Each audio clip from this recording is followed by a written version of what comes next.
भारत की जमीन ये सिर्फ नक्शे पर बनी कुछ लकीरें नहीं हैं, ये तो करोड़ों साल पुरानी एक जबरदस्त कहानी है। तो चलिए आज इसी कहानी की परतों को एक एक करके खोलते हैं।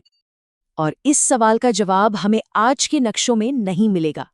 इसके लिए हमें चलना होगा करोड़ों साल पीछे, एक ऐसे सफर पर जिसकी कल्पना करना भी मुश्किल है। तो हर कहानी की एक शुरुआत होती है ना? भारत के भूगोल की कहानी भी एक बहुत ही नाटकीय जन्म से शुरू होती है। एक ऐसी घटना जो लाखों साल पहले शुरू हुई थी। जरा सोचिए, एक ऐसी दुनिया की जहां आज का नक्शा पूरी तरह से बदल गया हो। मतलब भारत जहां आज है वहां था ही नहीं, वो तो अफ्रीका और अंटार्कटिका के साथ जुड़ा हुआ दक्षिणी गोलार्ध में कहीं दूर बसा था। और ये कोई धीमी सुस्त यात्रा नहीं थी, बिल्कुल नहीं। गोंडवाना लैंड से अलग होने के बाद भारतीय प्लेट ने करीब 15 सेंटीमीटर हर साल की रफ्तार से उत्तर की तरफ दौड़ लगाई।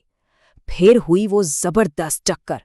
और कमाल की बात तो यह है कि ये सफर आज भी जारी है। हर साल ये प्लेट लगभग 5 सेंटीमीटर आगे खिसक रही है। मतलब हमारा भूगोल आज भी इस पल बदल रहा है। अब ये टक्कर कैसी थी, इसे ऐसे समझिए जैसे बहुत ही धीमी रफ्तार में दो गाड़ियां टकराती हैं और एक का बोनट मुड़कर ऊपर उठ जाता है। ठीक वैसे ही पृथ्वी की जमीन मुड़ गई और ऊपर उठकर बन गए दुनिया के सबसे ऊंचे पहाड़। मतलब कमाल देखिए, एक ही टक्कर और नतीजा कितना जबरदस्त। इसी टक्कर ने एक तरफ तो दुनिया की छत यानी हिमालय को खड़ा कर दिया और दूसरी तरफ भारत का पेट भरने वाला हमारा उपजाऊ सिंधु गंगा का मैदान बना दिया। तो ये जो महाटक्कर हुई थी ना, इसका असर सिर्फ पहाड़ों और मैदानों तक ही सीमित नहीं था। असल में इसी ने भारत को वो जमीन बनाया जिसमें इतने सारे अलग अलग रंग और रूप देखने को मिलते हैं। तो देखिए, बर्फीले हिमालय से लेकर समंदर के गर्म किनारों तक, विशाल पठारों से लेकर थार के रेगिस्तान तक, मोटे तौर पर हम भारत को इन 6 भौगोलिक हिस्सों में देख सकते हैं। और हर एक हिस्से का अपना अलग ही मिजाज है, अपनी अलग पहचान है। और हिमालय ये सिर्फ ऊंचे ऊंचे पहाड़ नहीं हैं। असल में ये तो हमारे मौसम के आर्किटेक्ट हैं। यही तय करते हैं कि यहाँ का मौसम कैसा होगा, और हमारी बड़ी बड़ी नदियां भी तो यहीं से निकलती हैं। अब हिमालय के ठीक नीचे आता है ये विशाल मैदानी इलाका, दुनिया के सबसे घनी आबादी वाले इलाकों में से एक। और जानते हैं ये बना कैसे? ये सीधे सीधे हिमालय का ही तोहफा है। करोड़ों साल तक वहां से निकली नदियों ने जो मिट्टी लाकर जमा की, उसी से ये उपजाऊ मैदान तैयार हुआ। और ये जो प्रायद्वीपीय पठार है ना, ये असल में गोंडवाना लैंड का वही सबसे पुराना, सबसे मजबूत टुकड़ा है। ये जमीन का वही हिस्सा है जिसने करोड़ों साल पहले वो लंबा सफर तय किया था। लेकिन बात सिर्फ जमीन की शक्ल की नहीं है। ये जो ऊंचे पहाड़ और विशाल पठार है ना, ये सिर्फ जमीन के हिस्से नहीं हैं। ये तो भारत के मौसम को चलाने वाले बड़े बड़े इंजन्स हैं।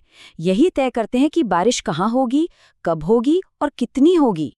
तो भारत के मानसून का पूरा खेल बस 2 बड़ी ताकतों पर टिका है। एक तरफ है हिमालय, जो एक दीवार की तरह खड़ा होकर मध्य एशिया से आने वाली बर्फीली हवाओं को रोक देता है। और दूसरी तरफ है थार का रेगिस्तान। गर्मियों में ये इतना तपता है कि एक वैक्यूम क्लीनर की तरह समंदर से नमी वाली हवाओं को अपनी ओर खींच लेता है। और इसी खेल से बनते हैं भारत के 4 मौसम: सर्दी, गर्मी, मानसून और फिर मानसून के बाद का समय। देखिए, ये सिर्फ कैलेंडर के महीने नहीं है, ये तो भारत की जिंदगी की धड़कन है। हमारी खेती, हमारे त्योहार, हमारा रहन सहन, सब कुछ इसी मानसून की लय पर चलता है। और जाहिर है, जब मौसम की बात होगी तो बात पानी की भी होगी। और यही मौसम भारत के सबसे कीमती खजाने को कंट्रोल करता है, पानी। लेकिन यहाँ एक पेंच है। हम जिस पानी की बात कर रहे हैं वो ज्यादातर जमीन के नीचे छिपा है। और इस छिपे हुए खजाने पर हमारी निर्भरता इसके आने वाले कल के लिए बहुत गहरे मायने हैं। 230 ये सिर्फ एक नंबर नहीं है। जरा अंदाजा लगाइए, ये 230 क्यूबिक किलोमीटर पानी है। इतना पानी भारत हर साल जमीन के नीचे से निकालता है, पूरी दुनिया में सबसे ज्यादा। तो हम इस पर कितने निर्भर हैं? अच्छा, इसको ऐसे समझिए, हमारी खेती का करीब करीब 60% पानी और हमारे घरों में इस्तेमाल होने वाला 80% पानी जमीन के नीचे से ही आता है। मतलब हम सचमुच एक छिपे हुए खजाने के भरोसे जी रहे हैं। लेकिन सबसे जरूरी बात यह है कि ये खजाना हमेशा के लिए नहीं है, ये सीमित है और हम धीरे धीरे उस सीमा के बहुत करीब पहुंच रहे हैं जहां से वापसी मुश्किल हो सकती है। और यहीं पर ये सारी बातें हमें इस कहानी के सबसे जरूरी मोड़ पर ले आती हैं। वो मोड़ जहां हम इस प्राचीन जमीन और इस पर रहने वाले हम लोगों के रिश्ते को समझते हैं। देखिए, सदियों से तो यही होता आया है। भूगोल ने ही सब कुछ तय किया। जहां जमीन उपजाऊ थी वहां बड़ी बड़ी बस्तियां बसीं, जहां समंदर का किनारा था वहां से व्यापार हुआ। मतलब इस जमीन की बनावट ने ही यहाँ के समाज, यहाँ की संस्कृति को गढ़ा है। लेकिन अब कहानी में एक नया मोड़ आ गया है। अब कहानी बदल रही है। हमारी अपनी गतिविधियां, खास तौर पर पानी को लेकर हमारी आदतें, वो अब खुद इस भूगोल को बदल रही हैं। अब हम सिर्फ इस जमीन के किरदार नहीं रहे, हम इसके लेखक भी बन गए हैं, जो इसे नया आकार दे रहे हैं। तो हमने देखा कि कैसे भारत की ये कहानी करोड़ों सालों में पत्थरों और पानी से लिखी गई। एक जबरदस्त कुदरती नाटक है ये, लेकिन अब वो कलम हमारे हाथों में है। तो सबसे बड़ा सवाल यही है कि हम आने वाले कल के लिए अपने भूगोल का भविष्य कैसे लिखेंगे।